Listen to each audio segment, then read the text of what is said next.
Prostate গ্রন্থি বড় হয়ে অনেক রোগী আমাদের কাছে আসে। এই তো সেদিন আসলো, তার প্রোস্টেট গ্রন্থি বেশ বড় হয়েছে এবং তার কিছুটা সিমটম আছে, যাকে বলি আমরা মডারেট সিমটমস। আমরা স্কোর করে দেখি তার সিমটম কী কী আছে, তার কী কী সমস্যা হচ্ছে, আমরা কিছু পরীক্ষা নিয়ে করে দেখি।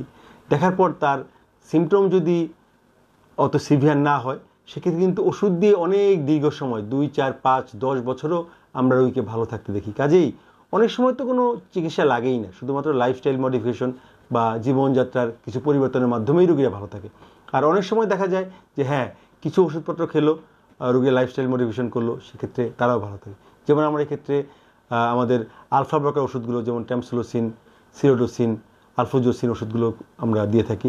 প্রোস্টেট সাইজ ছোটো করার জন্য বা স্ট্যাটিক থাকার জন্য ফিনাস্টাইড, ডুরাস্টাইড দিয়ে থাকি।